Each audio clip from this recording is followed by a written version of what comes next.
I present to you the AkWu Power Rankings.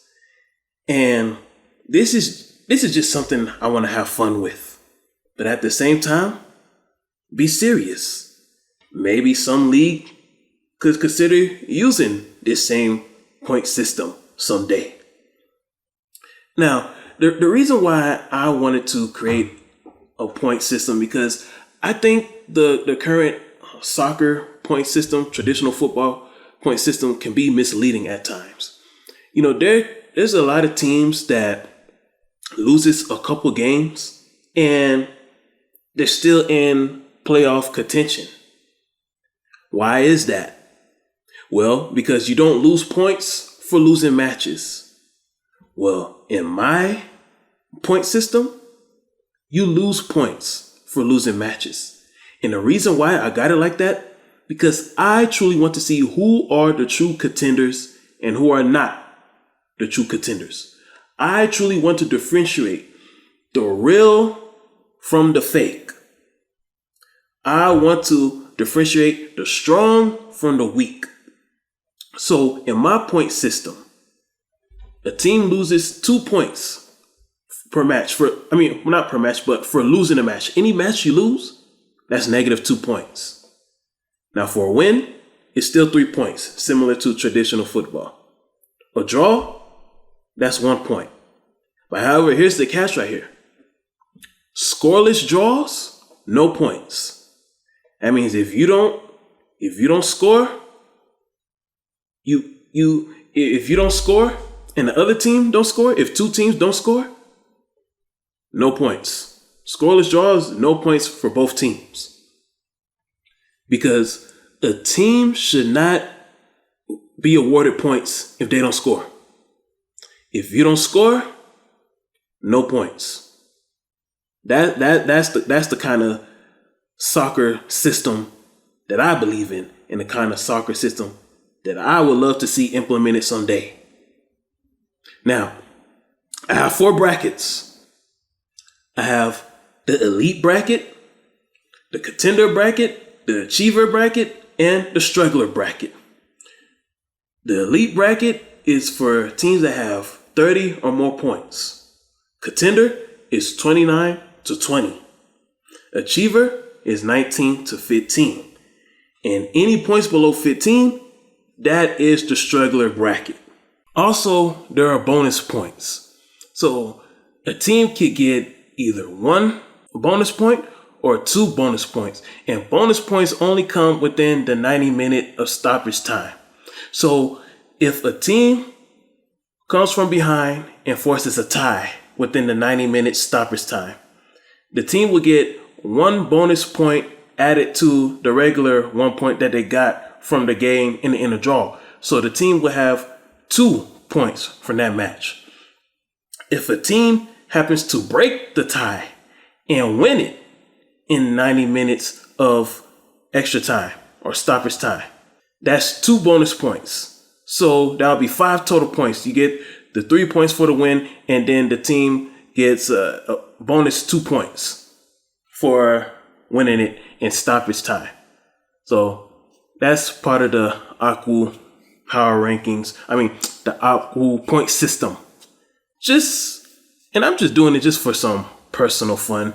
And I think it'll be really cool if the game actually implemented something like this. It'll be good for fan excitement, get more fans interested in the game, and then you'll have players playing harder and instead of faking injuries.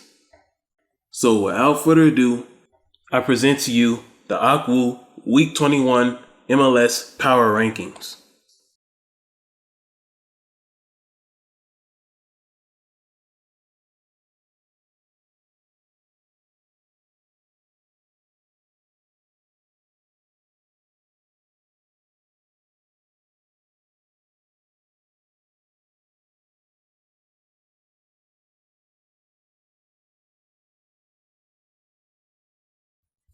Week 21 elites: LAFC, Philly, Austin.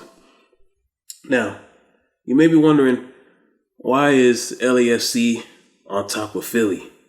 Is it because LAFC have a lot of superstars? Nope. Not at all.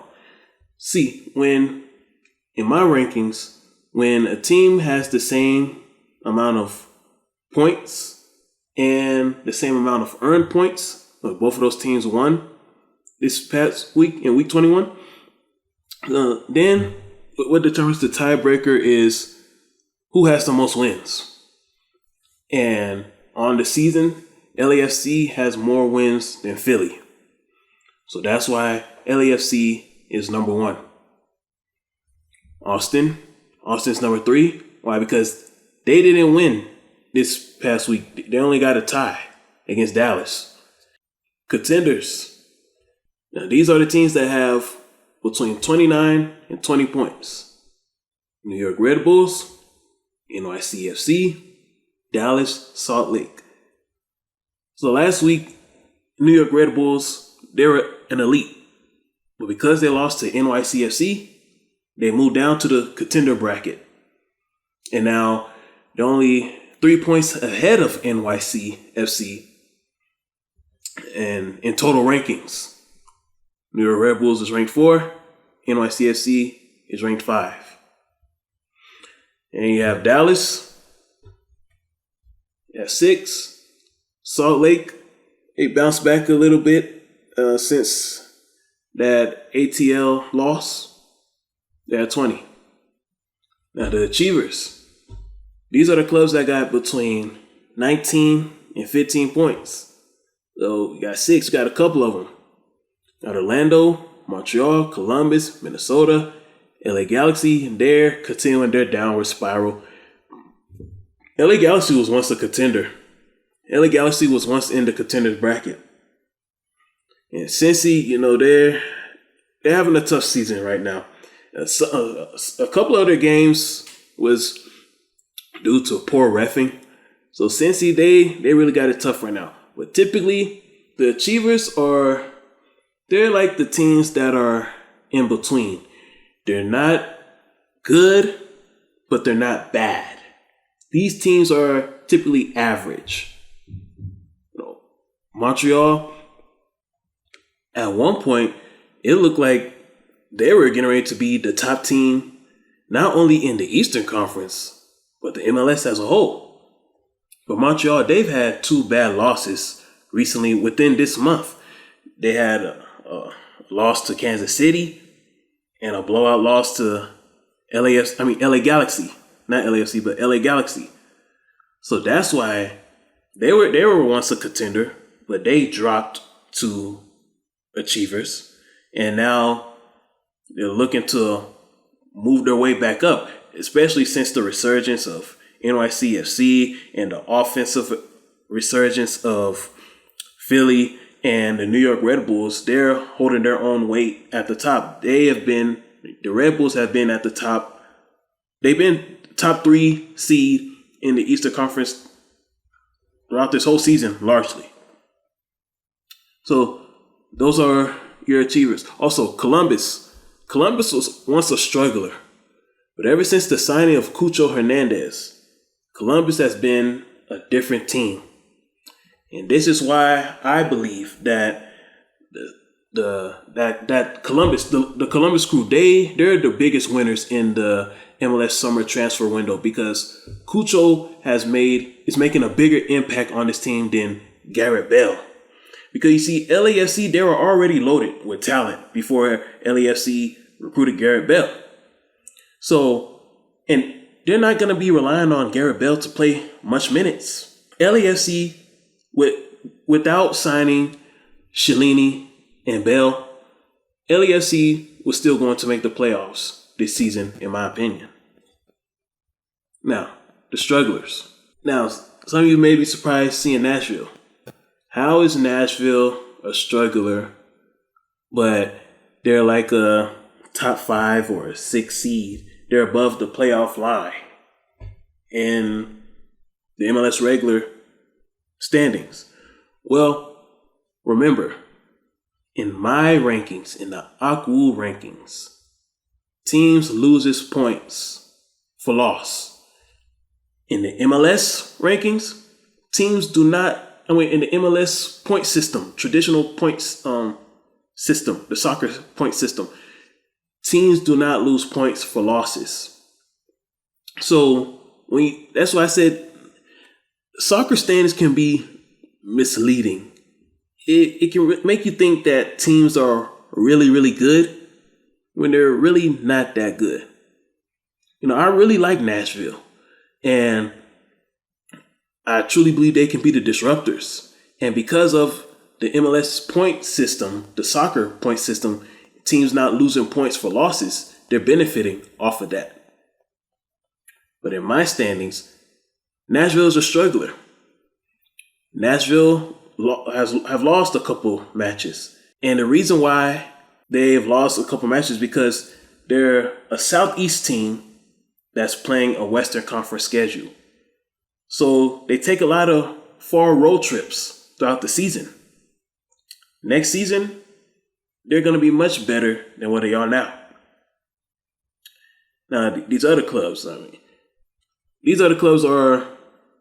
not playoff contenders. These other clubs are below the playoff line. Well, except Charlotte. Charlotte's another team, the same boat as Nashville. You look at the playoff standings, you'll think that Charlotte is a real good team. You'll think that Charlotte is a true contender. But again, the soccer point system do not deduct points for teams for losing. In my point system, you lose points for losses. So Charlotte have lost a lot of matches this season.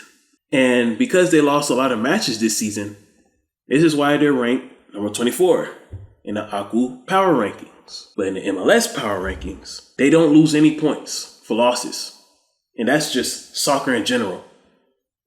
I don't believe there's any soccer league or any soccer system that deducts points from teams for losing.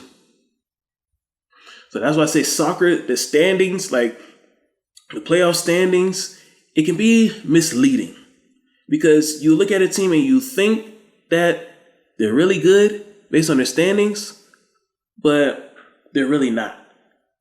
So that's why I say my power rankings, my point system, it gives me and a viewer a better idea of who are the true contenders from the pretenders.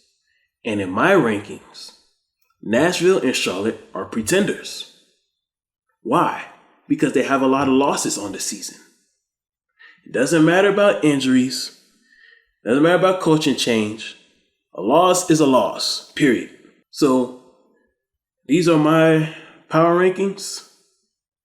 And I'll just leave this here for a little while so you can look at it again. Comment. I want to know what you think about it.